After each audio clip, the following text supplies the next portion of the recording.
Hello, everyone, and welcome. I am Ananda Rose, and today I have the wonderful Kirsty Marie, our resident host, joining me. Hi, Kirsty. Good morning. Nice to be Yeah, here. wonderful. And we have a special guest, Aiyanna, the fairy queen. Welcome, Aiyanna. Hi, lovely to be here. Thank you for asking me. You're very welcome. Thank you so much for joining us. And today, before we tell you what we're actually going to be talking about, we'd like to do a bit of a welcome prayer. And Aiyanna, I'm going to hand it over to you because I'd love for you to share something with us, please. Yeah, sure. All right, so let's just make sure we've got our feet flat on the ground and placing our hands on your heart if that feels comfortable, and closing your eyes if that feels comfortable, and taking a breath in and out. We'll do 3 breaths in and out and in and out. Giving so much thanks for this beautiful day. Thank you so much for this beautiful connection. I'm so grateful to have you both in my life, and here's to many more adventures. So grateful for the way that we are supported in this space. Thank you to the technology. Thank you for the way that we can connect like this, not even in the same space. And so grateful for all our guides and angels and all the support that we have on our journeys, all our beautiful friends and family and soul tribe that support us in this world, and for the beautiful support that we get from the unseen, the magical elementals who come and travel with us as well. Thank you to all these beautiful beings. So excited to be able to do this beautiful conversation today, and my heart is full of so much joy. Thank you. Thank you. Thank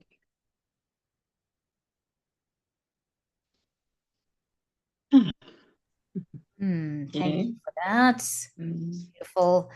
I love the thankfulness in this because I think very importantly, being thankful is so important right now. I'm just learning that gratefulness and show and expressing appreciation is so important right now.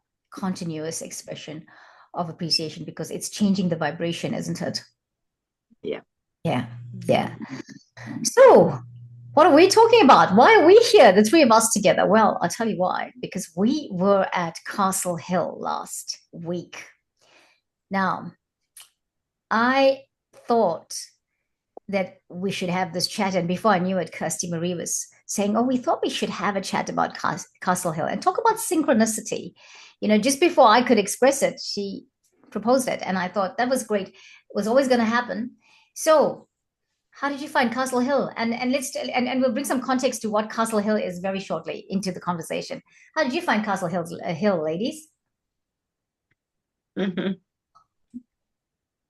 Um, what do you, yeah, I've been wanting to go there for so long. And we finally went. And so there was a little bit of a surreal aspect to it. And yeah, so Yeah. much, so much gratitude to Aiyanna for, picking us up and taking us there. It made it, such a beautiful, smooth flow. Yeah. Uh, and as soon as we arrived, I think that, what really um, hit me was this really peaceful feeling. Um, Such a warm, inviting energy there, no judgment. Mm, Yeah. yeah. So, yeah, just so peaceful. And, we quickly found somewhere to connect with the land and just be. And I felt like, if we'd had more time, I could have just sat there in that one spot where we initially landed for the whole day. And I just felt so enveloped in love and peace and also joy. Um, yeah. So that was my initial experience of that real sense of you don't need to try so hard. You can just be here, relax in the presence. And then I also had a vision come through of the eagle, the house eagle. And I think I'll talk a bit more about what that meant to me maybe later. And I also had this vision of two people, sort of back, in antiquity, ancient times. And they were walking along, and then they came to a stream or a body of water. And they were leaning over and seeing their reflection in the water for the first time. And it felt like, this idea of the dawn of that consciousness, that self-reflection, that idea of who am I and what am I doing here? And it was just so old, and it was like the earth and the rocks impressing upon me, how long we know, but then you get the feeling of just how long they've been there and how much support they have for us in our journey. So that was my initial feeling. Yeah. What about you, Aiyanna? Wow, that's so cool. Well, for me, I mean, I was just so grateful to have you both come down and be able to go on an adventure together. And like sometimes I've been here in Christchurch since June. I sometimes, like, I know I'm here for a reason, but like I'm so curious because I feel like this is part of the reason. Because I've already been there with another friend, and I've got other friends lined up who want to come to Castle Hill. So I feel like I'm the conduit to have that happen, which is really beautiful.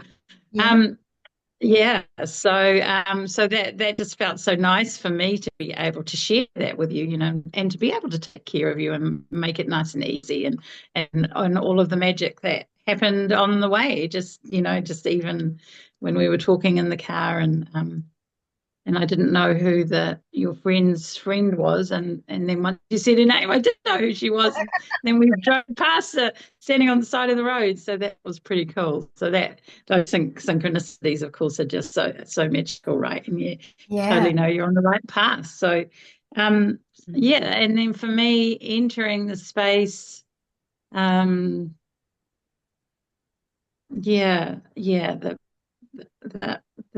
huge stone beings. We've just got so much to say, but the wisdom is in the stillness, isn't it? And so I was grateful that we could just go and find somewhere, exactly, Kirsty, as you said, to just sit and be, and just ground. And I was just so happy to be there, really. And I just love that feeling. That it's a good way of putting it, I think, the enveloping and just the peace. Wow, I love both of your experiences. It's like, what you're saying about it, because like everybody, Castle Hill is what I would say is, could we call it the equivalent of our Stonehenge on the South Island of New Zealand? Yeah, could we say that? So it's all these rock formations. They are unusual. They're not like the other rocks around the area. It's on the South Island. It is like going inland from Christchurch, about 1 hour, 40 minutes inland, going west, I think, because east is going to the sea, but going west inland. And it's in the mountains. So, it's in a mountain range. I've forgotten the name of the mountain range now. Is it St. Joseph? Something like that.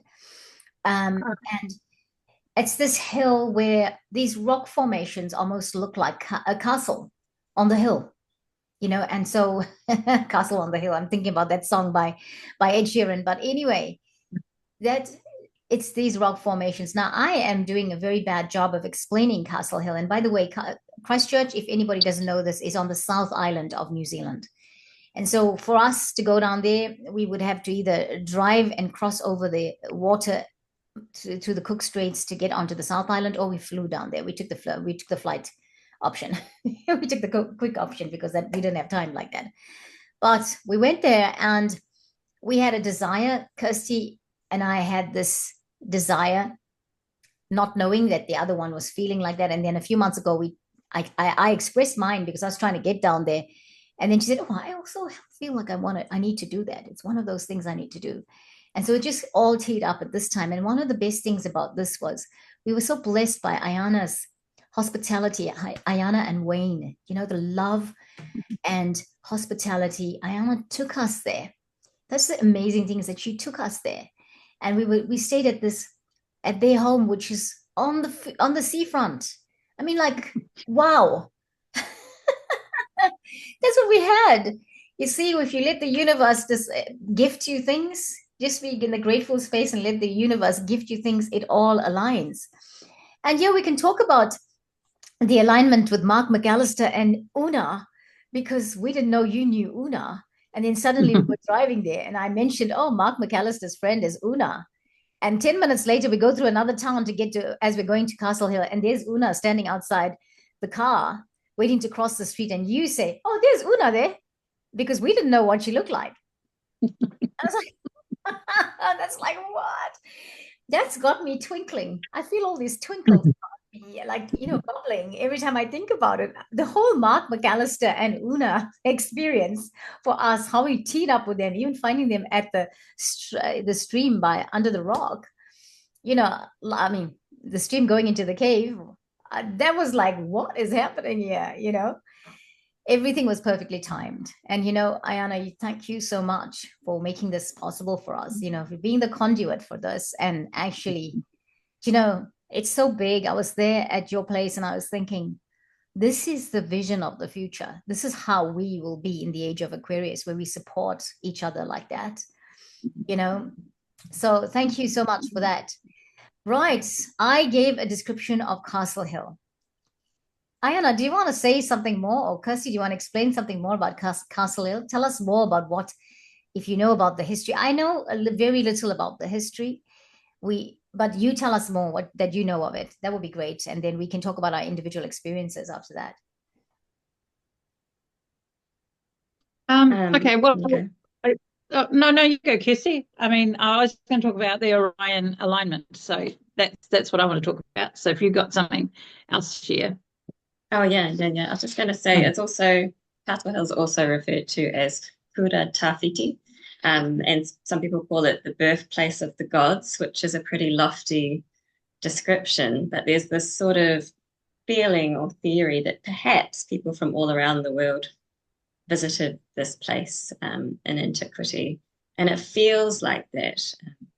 I don't have evidence, but it's, so this kind of divine meeting place, and also thought of as a place of higher learning. So almost like a mystery school where people would learn various spiritual levels. So that's the kind of some of the more esoteric background of it. And there's certainly natural rock formations. There's also the feeling that certain things have been deliberately aligned or adjusted and that type of thing. But so go, and Aiyanna, if you explain the alignments. Yeah, no, sure. So I've always had a fascination with Orion ever since I was little, and it's kind of led me on a bit of a path, and this information just comes to me, and I'm always just like, wow, that's so cool. Then like so there's the obvious alignment to Orion, the 3 stars on the belt, how the pyramids align to that, and then I started on a journey finding out how there's these other places around the world that align with Orion's belt, like the mesas on the Hopi reservation where I've been to, and then in actual fact the whole of Orion's constellation is in the land there around Sedona, the Navajo and Hopi reservation, and which just is so fascinating. And then it was on a Gaia TV program that I'm sure it was Freddie Silver was talking about, and I think it might have been called that, Kirsty, something, the place of the gods or something, and it talked about how there's 3 big stones there at Castle Hill that have the same alignment to Orion, and one is they call it the grandmother stone, and and then it goes up, and then it's like a giant nipple, basically, and like a satellite dish. It's just incredible when you see it from above. It's just amazing, and they're huge. I mean, we saw it because that was part of thinking of was walking to it, but it's a long way away. And up a hill. And somebody told me that they've been up there a few times, but they said they always go up one way and down another. It's never the same way. They go into this whole other dimension when you head up there. So so it's got that same ancient alignment with Orion, which just fascinates me. Wow. So I kept saying Sirius. So apologies, anybody, if you think it's Sirius, because I kept thinking Sirius. It's interesting we talk about learning there. Kirsty, you mentioned something about you could go there and do like a school. It was a school. And, because they do talk about Sirius and Orion having schools, the universities of the galaxies are supposed to be in these two constellations. So it's interesting that you say that. The thing that I was, I've been told the ancient peoples came there and they'd done their journey from the Middle East, India, coming through certain parts of Europe, coming down into Africa, and then crossing over into South America and North America, and then crossing over. And so the peoples that were there were from a mix of people, a mix of nations that are ancient peoples that had come there, and they'd come in through the coastline of the East Coast there in Christ, like that region of Christchurch, and then gone to this place. And I don't know if they settled there, what had happened, but definitely what I found from my experience was I've become more and more aware of the ancient peoples in the last, say, 18 months. No, I did not realize there was more than what we know of, what we've been taught, that there's ancient peoples, and it is said that there were ancient peoples that were a blend of nationalities coming from all over the different parts of the planet. But I did a light language a few times, and someone said that sounded Waitaha. And that's what sort of struck me, because the ancient peoples are said to be Waitaha. Anyway, and again, I'm saying this, I don't mean to offend anybody. I'm just saying this, and I speak only from my very little knowledge, and this is what I hear, not necessarily that I've gone and done the history, the research into it yet.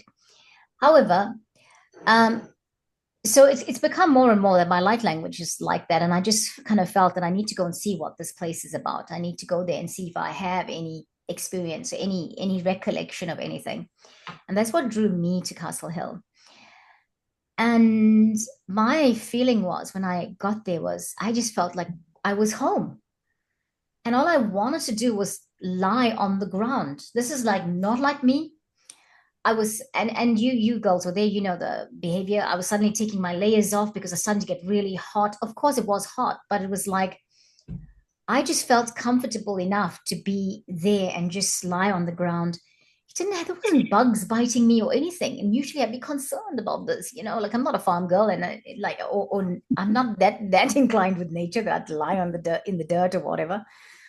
But I did it, and I had some incredible feelings, just breathing. I just felt things going through my breath. The air was different there. Do you find the air was different there? Mm-hmm. Mm-hmm. Yeah, well, I think we just had that mist, hadn't we, as well? So, which was amazing. Yeah, exactly. I had recollections, but I'm going to let you ladies talk about this. I want to say to everybody, we did not do all of Castle Hill because we were there for 3-4 hours, but the energy we were feeling was almost like we just needed to take our time. We needed a whole circle. We needed to sit there, and if we felt like we wanted to do light language, and Aiyanna got out her drum, and she was drumming and doing a light language, and so was Kirsty. And we just had some incredible energetic experience there, right? Just overall. So for me, I felt like I need to go back. I need to be there a few days, and I definitely want to climb up that hill to get to that grandmother's stone, because how can I not? Yeah, so tell me, Kirsty, what more did you feel there? I mean, I'll say more later, but you tell me, tell us at least. Yeah, and so we just kind of flowed organically without a plan, and we, after our initial settling in, we meandered until we found an area that called to us to do some Aiyanna's drumming, which really was beautiful for taking us into a different plane. So good. So we just found this spot that spoke to us, and the energy felt really strong, and we could see kind of like a portal through the rock, and we'll see. Possibly we could put a picture of it in the thumbnail or something. Yeah, we will be adding some pictures. I've got pictures from Aiyanna, and I have my own pictures, and I took a couple of videos there that I would, at the end of this video, like to add them in so that our audience can see what it is we're actually talking about and see the beauty of it. So yeah. Yeah, and so we chose this spot and just felt into it. So there was the drumming, we did a little bit of chanting. Aiyanna brought through this really beautiful, sort of nurturing, wise, light language message, which I'll let her speak to, but it just felt so beautiful and supportive. That was the energy that I received from it, and I was really grateful. And so for me, the strong highlight of this whole experience was actually to just be, and to be in a group of other women and feel this feminine presence, and to just be so comfortable.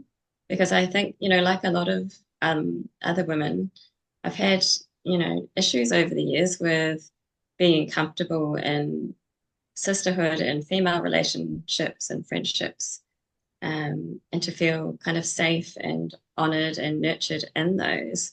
Often there's been this slight sense of mistrust, and it's not blaming the other women. It's more like a sense in me of discomfort, of not being able to be fully present or be fully myself. And so for me, it was a very healing experience in terms of this divine feminine relationship. I just felt so safe. I could be myself. I didn't have to strive for anything. These two ladies were both bringing through light language, and I had no sense of having to do any particular thing or be any particular way. And it could just be, and my presence would be honored regardless. If I just sat there silently, that would be perfect, which was amazing for me because, I can be very quiet. Sometimes, not always, sometimes I'm loud, but, I'm an introvert. I have this, quiet presence, and I feel like, it can be a very strong, quiet presence, but, in our society, that's not always honored or appreciated. And I felt so safe just to be me there. Just to be, and yeah, and I was quite emotional at one point because it felt like a very sacred healing experience. Yeah. So thank you, ladies. Emotional, and thank you. Yeah. That it's so, the divine feminine relationship is it's great to hear that that it's coming through, that it's coming through the way it should, because for far too long we have been separated as women because of that, because of what our experiences have been in the third dimensional space with other women, and coming into a space where we are all looking at each other, loving each other, nurturing each other, supporting each other. It's taking some working on, is what I think. And that you say that's wonderful. And as you're saying that, I'm realizing, I couldn't have done Castle Hill with any better people than the two of you. You were the best people to do Castle Hill with, because we just so understood what we all needed in that. If we needed to be alone in one spot, we did. If we needed to be together, we were. It was just awesome. And I'm honored that the both of you would like have me there. And, like, look at that, coming together was just amazing. And Aiyanna, with all the experience and all the understanding, we just needed that, just needed to have, we didn't know that we needed that until we got there and it was all happening. And there it was, where we could just be together and just be in peace and be happy and enjoy it. Yeah. Yeah. Yeah. That was so beautiful. Oh, Kirsty, thank you for sharing that, how you felt. Like that's, like, as you know, that, I work with our sensitive children, and so for you to be able to feel that as an adult, it means so much to me. Yeah, of course. To be safe, feel safe with anyone else, right? Being a sensitive child. Yeah, that's such a big part of your magic, Aiyanna, to create safety for, as you say, not just the kids, but the child within. Yeah. We're all those. We're all those sensitive children, aren't we? Exactly. Yeah. So no, it's really touched my heart. I just love the way that we can naturally flow in that place as well, and that's I really feel that that's the beautiful divine feminine that we can, and there's no expectations, and I mean, obviously we all are good workers, and we follow energy, and so that was really beautiful to be with two like-minded people who moved in energy. And when the three of us were together there, and we just I did my light language and you did yours, Rose, and you have a beautiful present, Kirsty. We don't need to outpush, do we? We don't need to. We can just be there and be the stone. Like, I have a friend and she is the stone. That is what she does. That's her role. So But thank you for receiving my language as well. I haven't spoken it for a wee while, so I used to speak a lot on the sand with the groups of people that I was with in Auckland, and I haven't found that comfortable place other than I'm helping with the red tent here, and I'm part of the meeting and greeting people, and I anoint people, and so sometimes I checked in and I said, "Is it all right if I say light language, because it just flows through me?" And she's like, "Yeah, fine." And no one's ever commented about it, so that's been nice that I've been able to bring that into that that situation. But it's lovely to be able to stand there on a rock and just share, like just call it out. Yeah. While you're speaking about your light language, I just want to comment about that, because when we got there, all I wanted to do was lie down on the ground. Because I just want to lie down. Right now, I'm feeling like I need to go back there and I need to lie down and go to sleep on the ground there for whatever reason. I probably am going to do that. I don't know when, but I feel like I need to go back and do that, right? But I found initially when we got to this place where the two of you were sitting on the rock and getting ready, and we had a bit of a dip in the ground, a little small crater, if I could call it, a very tiny crater, and the rocks on the other side. I just found when I got there, I couldn't do my light language, not because I was just being asked to hold to I just didn't. It wasn't coming. You know how light language comes naturally? It was just, that's where it was. And then I was sitting there and I was looking at the rocks, and then you started to do your light language, and then I could hear it. I could hear the message. And interestingly enough, you were bringing in a message from me, from my Waitaha grandma. And it was like, because I think I said that too, because I couldn't, I wasn't doing my light language. Even if I tried, it would have been me just faking it. And of course, we don't fake that. It has to come naturally, because it's going to fall flat if you even try. And I just could hear the message. And interestingly enough, that rock in front, you know which rock that was. That rock was speaking to me and saying, "Well, I'm your dragon." Yeah. We landed here. Do you remember that? Are you going to sit on me now and behave like you can ride me again? Because have you forgotten? And of course, obviously, that is true. We have amnesia. But the message from my grandmother that you brought through in your light language was, it's about time you came back, Of course, grandmother's going to tell you, right? If she's anything like me. And she said, all those times you were just crazy. Because I think she's talking to me about my teenage years when I was there, and just saying to me that I didn't fulfill some of my purpose in that time, and this is the time I'm fulfilling it, and that is why I've returned. That is why I'm having the reawakening to that ancient time. And so I was like, wow, okay, that's interesting. And I could hear it in your light language. And then I went and sat on the dragon's back, or the top of the dragon's, like the bottom of its neck, and I was behaving like I'm riding the dragon. And whatever reason, do you remember? I was like doing some moves, and suddenly I just, like when you were doing the light language, and I was getting moves. That's what I needed to do. I was getting very hot. I was taking off my layers, and then I was sitting on the dragon and just like riding it. And then I had a light language come out, which I have not spoken before. And I thought, what did you activate me for? Oh my gosh.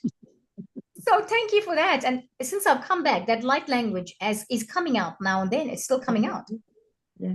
So that was my experience. Go on. Sorry, I say so much. Oh no, it's exciting, because when you're in those spaces, often your eyes are closed, right? So you don't know. But I had opened my eyes and I'd seen you moving around, and I felt that as well, and I was like, wow, you're having a good time here. We're sitting being the rocks, and you're just you're being the fairy or the Like, flying everywhere. So cool. I love that. That's what I love about it, right? Is you can just be yourself and do, and when you follow energy, it's so exciting. And that's really beautiful. You heard that from my light language. I know it feels really ancient and it feels really wise, and I feel, like lots of people's light language is really fast, but mine's really slow, and I do lots of things with my hands, but not the kind of quantum-y thing, yeah. but like in the deliverance of what I have to say, like it's each word is really important, like each energetic word is really important. So Yeah. that was beautiful. But yes, I saw that dragon there as well. It was amazing. And then later on, when we were sort of toning and things, it felt like this ancient dragon coming up Yeah. through me. That's what that sound was. And it was interesting because I had a little moment like, oh, like, can I do this? Is this safe? I actually had that moment for myself about that. Is this safe for this to come up now? And Wow. then since then I've gone and drawn the dragon in the sand, Esmeralda, who come through. So yeah. Awesome. Yeah, I was just about to ask about that. Your dragon follow-ups. Yeah. Very interesting. Yeah. And of course we had spoken before we even left about my friend Melanie, who passed in October 2 years ago, and her connection to us all, even in the Beyond the Veil place, that even though if you didn't know her, like you've been in the areas where she's been, and then I had actually taken the crystal that I had got that belonged to her with me, and the cards actually, but we never even used the cards, but I had the crystal with me all the time, and I feel like that was part of activating everything as well. So and I took the crystal with me to that beach that day, and that dragon just came through so clearly. And 2020, I think it was November 2020, was when Melanie was with me with a group of people at Karatahi Beach, which is South Auckland on the west coast, and we drew Metatron's cube, which is drawing this 13 circles, and everyone had a circle. And that day was when Melanie brought through this dragon kingdom piece for herself, that she was really delighted to be able to bring all this. It was like bringing everyone that day, I felt like, brought all their knowledge, on something, how we work on threads or weaving, into that place and put it in the ground that day. And hers was definitely around the dragons. And then after that was when she made her dragon recordings on Insight Timer, and there's a meditation there for children to go on a dragon ride and things. And then And then after she passed, she's been coming to people as an emerald dragon. And so when I drew that dragon on the beach, I felt it was a gold dragon, but it had an emerald heart and an emerald third eye. And I definitely felt Marlene's presence, So yeah, what we did, it was all connected. It's always all connected, isn't it? It was beautiful. Yeah. And I'm covered in goosebumps now. Energy on this side. I feel like Malini is here on this side as you're talking about her. It's incredible because I didn't know Malini, and then I've met so many people that's told me about Malini, and then now I've met you that had such a direct connection with her. It's amazing, right? And Kirsty, you as well didn't meet Malini, but you know of her, right? Yeah, that's right. I saw her description on the Beyond the Veil website when I was thinking about starting up there, and I thought, wow, she just seems amazing. I really resonate with what the work she's doing because I want to work with the children as well, and I was looking forward to meeting her, and then I saw that she had passed. So yes, it is all connected, and she's obviously doing amazing things from where she is now. So Exactly. And yeah. not far away from us, though, apparently. No. Back, and people are talking about her. I mean, I was like, when you had her cards, the oracle cards, I was like, should I? And it's a Mary Magdalene cards, right? That's the other thing. Mother Yeah. Mary Magdalene, right? Yes. And I was touching it, and I thought, oh, should I touch this? Should I actually, am I like invasive when I touch the cards? Because I'm very cautious not to touch people's oracle card decks or tarot cards. It's like, it's obviously they do cleansing and clearing with it. So I'm kind of like, cautious of that. Unless somebody offers it to me, I won't just touch it. But I was touching hers, and then that crystal that you have of hers, that too makes me wonder about that crystal. Is it a Lemurian crystal? Because I've seen a crystal since I've come back that looks similar to that crystal. It's a crystal wand. It looks like a crystal wand, but it's really, and I thought, and also crystals, I don't just touch anybody's crystals because they program them and everything, but I didn't feel anything. She was not saying don't do that. She was not putting the block on it. I didn't feel her energy putting the block on it because I just felt like it was there. She's like, that's what I've left here for all of you. It's almost like she left us something, even when she did that activation that you're talking about on the sand there at the Kiratahi Beach. Perhaps that was what she was leaving behind for us and activating all of us here to come into our connection. So imagine that, like to leave something like that. And even though we don't know Malini, some of us don't know her personally. We're probably going to meet her. We're probably meeting her in the astral anyway. I felt really beautiful that you both really honoured her in that space as well. So thank you for both of you for that. I haven't really shared that with anyone because the people that I used to be in the sand with who knew Melanie, we've sort of gone our separate ways now. So I hadn't really had that space to share that. So it felt really, really special and personal to me. So thank you both. Yeah, thank you. Thank you for saying that. Well, wow. We never really leave, do we? Because people have memories of us. The impact we make on the planet or in the time that we have in this lifetime, the impact we have is so important. Whatever we leave behind, the legacy we leave behind. And this is not speaking in a third dimensional sense, but it's just saying, the work continues even if we're not present physically. So, Kirsty, you were going to tell us about your experience about the Haast eagle. Oh yes, yeah. And so obviously this was a a predator, and so one interpretation could be to kind of grab things, take bite the bull by the horns, so to speak. But it wasn't. When it came through for me, it was that very peaceful eagle energy of the higher perspective, and looking at the life through the ages and the spiral, and quite specifically this message of when you're in your 3D life, in your you're trying to focus on something, you're trying to create something, reach goals, whatever it is.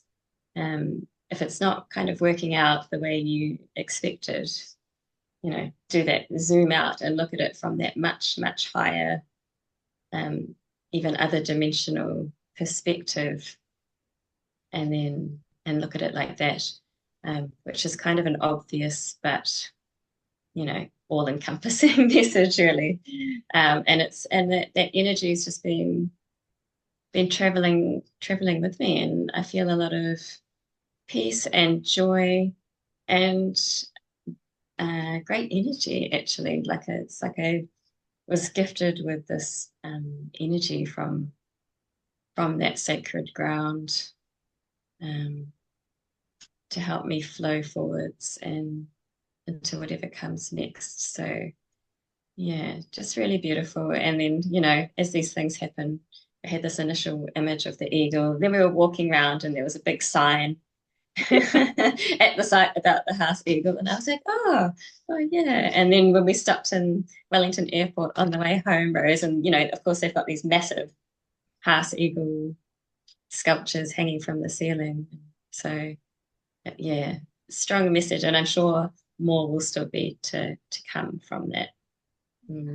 Yes, definitely. I mean, yeah, I thought, I didn't know. I mean, I saw the signs of the Haast eagle, but I didn't, eagles for me have always been birds that are really regal.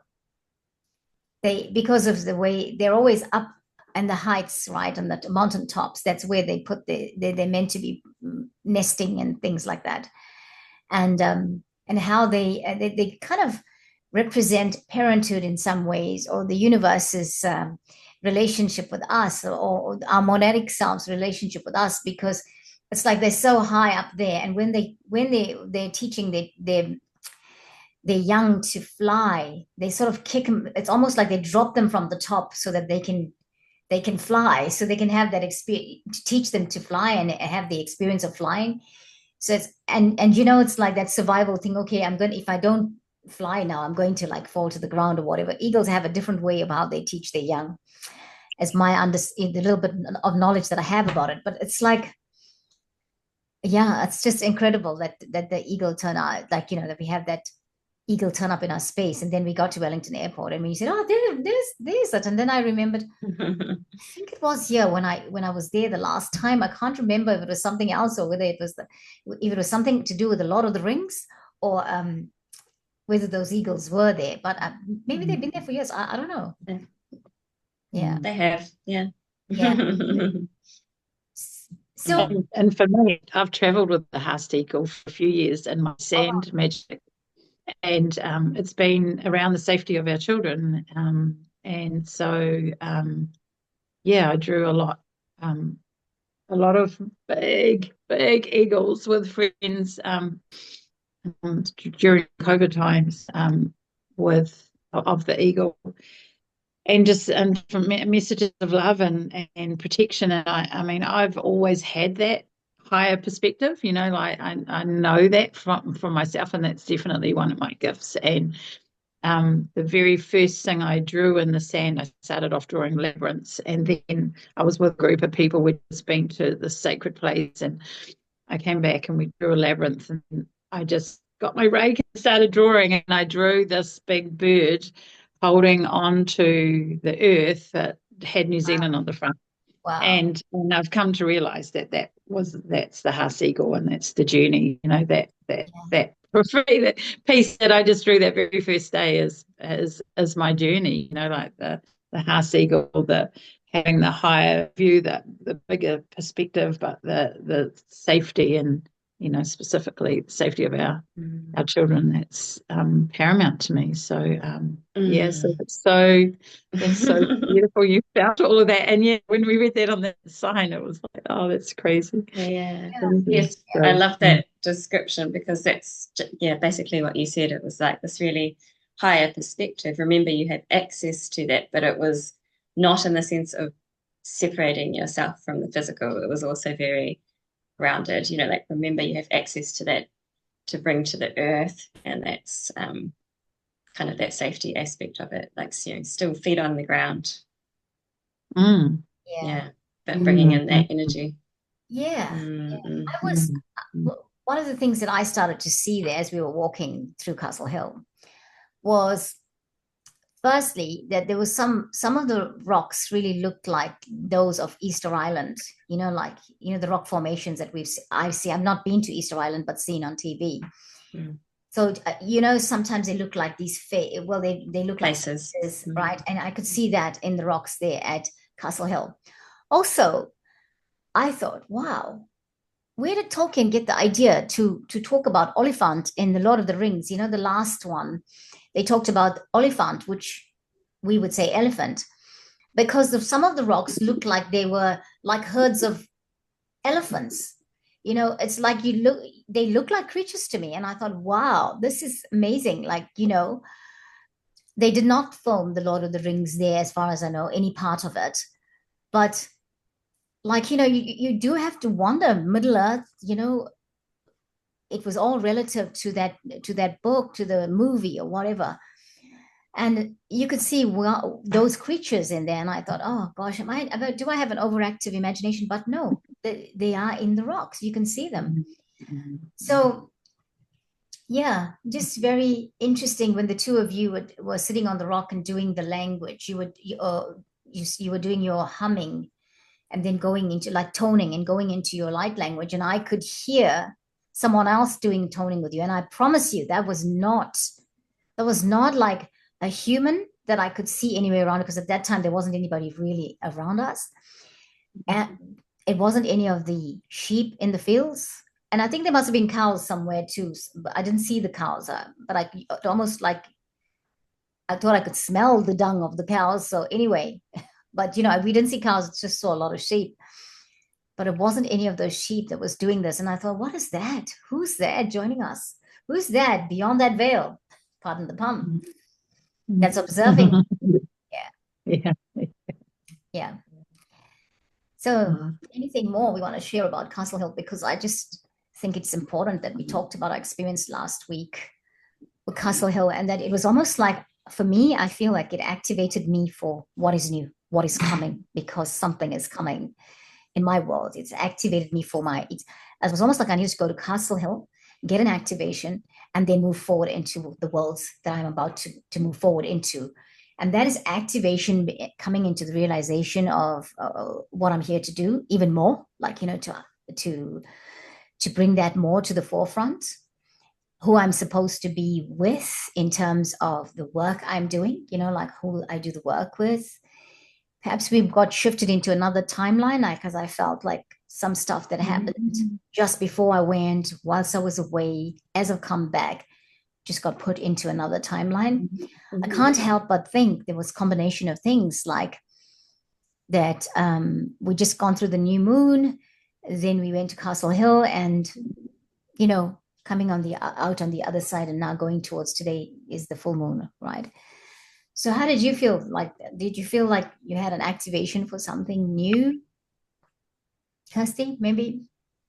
In some sense, yeah. I mean, I just felt so nurtured, and it was like, in a sense, perhaps getting ready for what's next. I mean, we're always flowing, but I felt really fortified. Yeah. And we had it was a pretty hectic schedule. We got up very early and we flew and we did all those things. And I'm such an introvert that I'm really reluctant even to be in someone else's home. So thank you for having me in your home. And it was fine and it was great. Yeah. And I got home and I was very tired that night. But then the next day I had energy again. And I was like, that's so interesting that I've got this kind of fortified energy, because usually after a trip I'll be like, oh, I need a week to recover. And so it was, the ground and the stones, all of this, it just felt like it really soothed my nervous system. Yeah. And helped me to, in a way, be more solidly in this world, on this earth. So Yeah, simple but powerful. That was my experience. Mm. What about you, I Anne? love what you said, Rose, about feeling like maybe you've moved a timeline, because I I know I work in that space.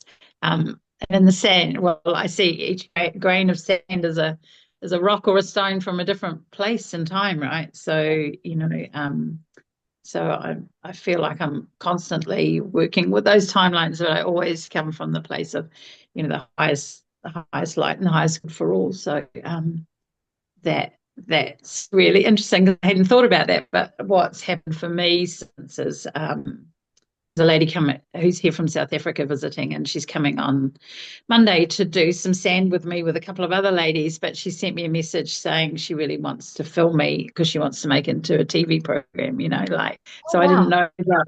I didn't know that piece, and Yeah, then 2 days ago there was a message from this lady from Stuff who wants to great. interview us about our sand scribers. So definitely the sand scribers name is the combination of Wayne and I, and what we're creating together is just rocketing out there. I was looking at some of the reels that I've made the other day, like the difference between them on my Instagram and Sandscriber's Instagram, which is only quite new and doesn't have that many people, but some of them a couple of months ago, like had it like over 1,000 plays and stuff, and I'm not normally into that insight stuff, but I was just really interested because I was just wanted to pin some that people had seen before, just to and just like curious what that energy is and that why what spoke to people about that particular piece. Yeah.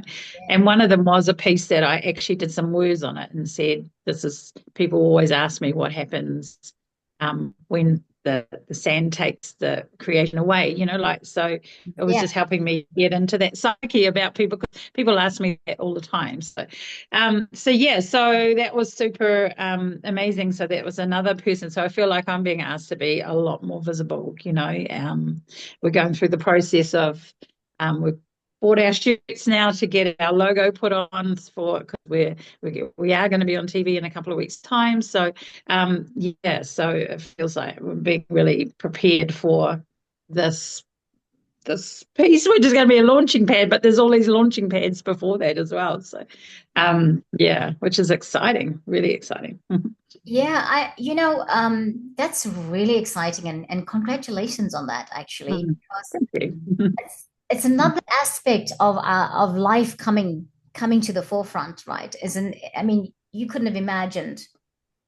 You might have, I don't even know if you thought you wanted to go this far and go out that way with the work you're doing with with your sand art, but there is a need for it now. Someone's interested. The time's right. That's why. And I like how you're saying, well, this is coming to the forefront, that you need to come out with it.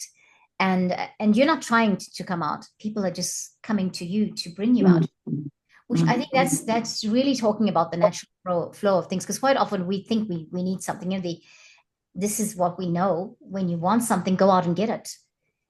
Look at things and make sure that it comes to you. And then, of course, you can find, if the timing's off, which is often is, because we're ready for things, or we think we're ready for things that are not actually necessary, or not actually right at the time. So it's really good. I'm glad that it's flowing. Do you think you had an activation for this, all of this coming through? Do you think there was more confirmation whilst you were at Castle Hill for this? Do you think there was something that ticked a box then? Well, I know I'm very magnetic, and I feel like that maybe that whatever that is inside my body, and that peace portal, which is what I've drawn behind me here, my painted behind me, Yeah.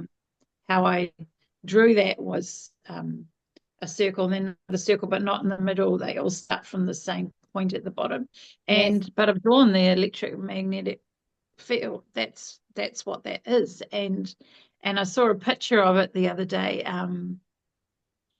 about the rainbow, the Mayan calendar, the rainbow, and how it goes around, like that, the ultimate around the earth, right? That Yes. the auroras Australis and the auroras come together, and with this big rainbow bridge. Well, I saw that incredible rainbow that out here, and I've seen a lot of rainbows, but never seen anything like it.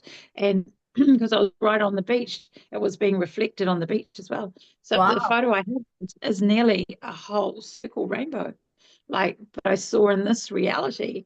And it just keeps tripping me out that I saw that, and I was just standing in that energy of that. Yeah. And I'm just like, wow, the seen and unseen is one, it's all here.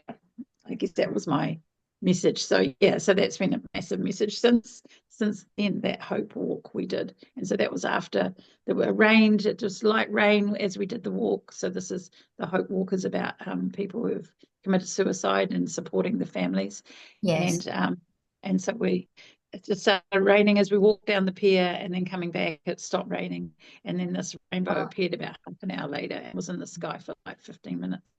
Wow. Massive, so bright, and it just felt like it was all the beautiful beings from above just beaming their love down. It was incredible.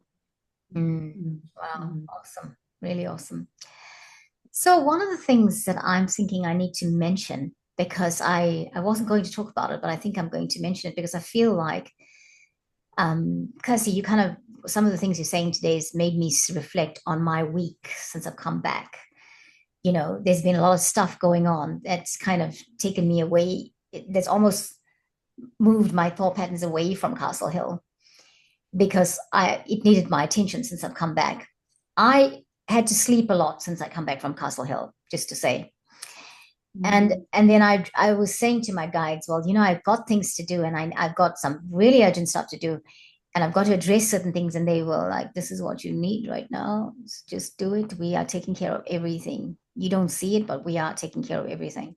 Anyway, the thing that I wanted to mention that we didn't actually talk about is Birdling's Flat.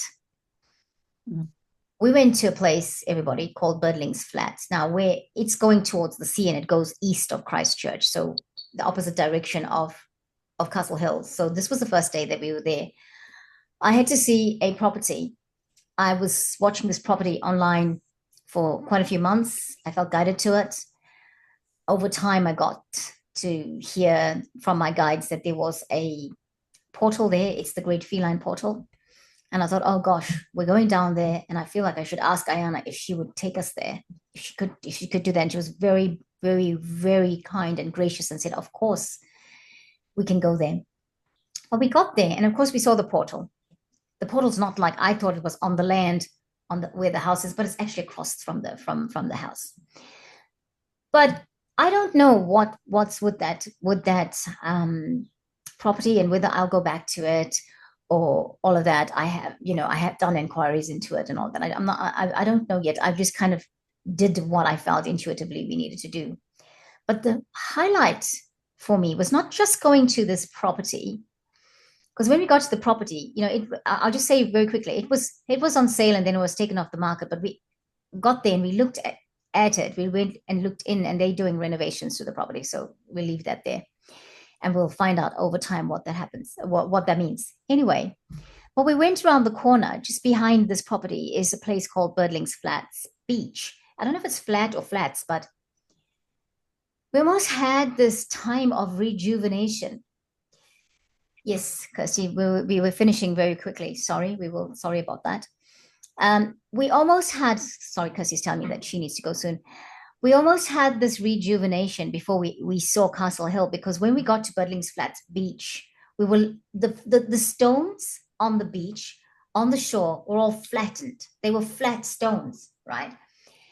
We lay on there, Kirsty, the free spirit that Kirsty is, she encourages these things. We lay on there, and we had a beautiful, what felt like the back was lying on all these flat stones, like a natural massage lying there.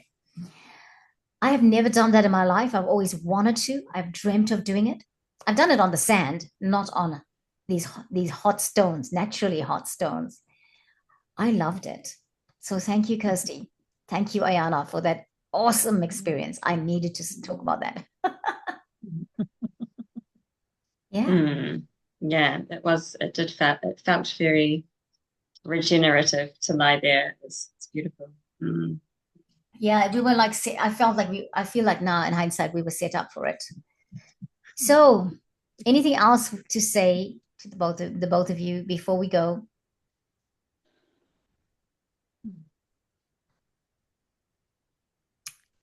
Yeah, we all good? Yeah. I feel like I'm complete here. Yeah, it's early for us. We're doing this recording like we started at 8 a.m. Anyway, thank you both. Thank you, Aiyanna. So much love to you, so much honor to you for everything that you have done and you are doing for us, for everyone else, for the planet, for the collective, fulfilling the life's purpose. And thank you, Kirsty, for being you. You keep saying introvert. I'm getting to know you and I'm getting to know the person behind the introvert. And I'm absolutely yeah, I get funnier and funnier the better you know me, right? I like it. I think not funnier, but I feel like, the quirkiness is there, the realness is there. And I think that's most important. Somebody, yeah. Yes. So thank you both for joining me today. Thank you everyone for watching. It was so good to have a conversation again. Haven't done that in a while. And yeah, we'll catch you next time here on the channel. Yes, I was going to say, deep gratitude to you, both of you, to all of us, and for the experience, and looking forward to seeing what else unfolds, because it's an ongoing adventure, of course. So, yes, much love. Yeah, much love. And thank you, Ananda, because of Rose, because I feel this telling our stories is so important, right? Yes. We have so many stories about our experiences, and we're fulfilling prophecies now, aren't we? And so it's so great what you're doing. Thank you for calling us into the space just to share this, because I feel like it's really important.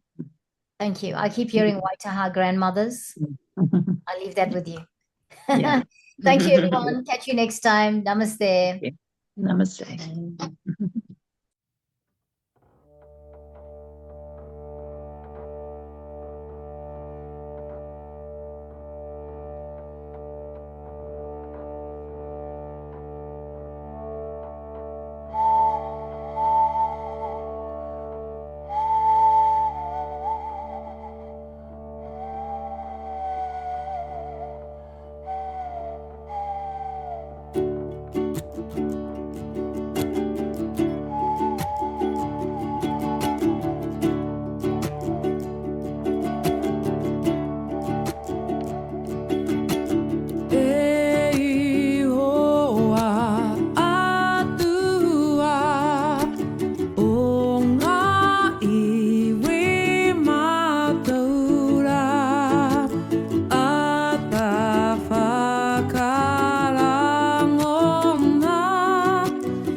race.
the increase.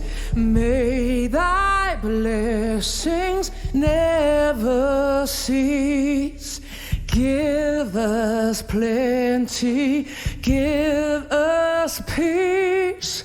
God, defend our free land from dishonor and from shame.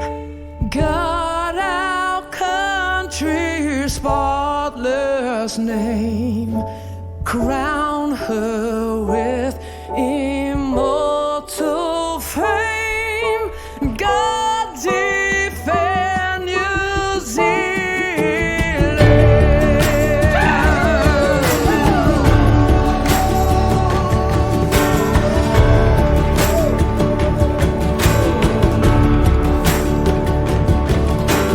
May our mountains ever be freedom's ramparts on the sea.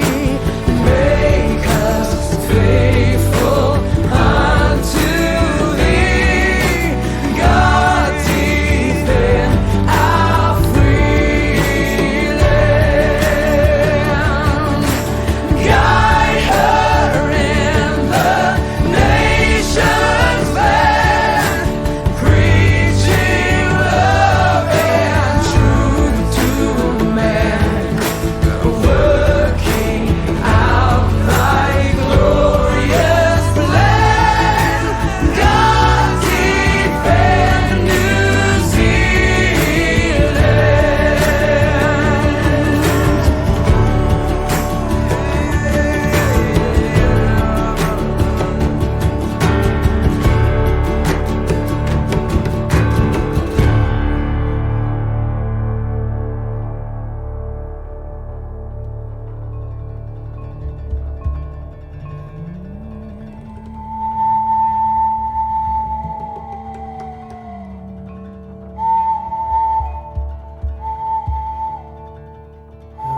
Kita whakaiti taku i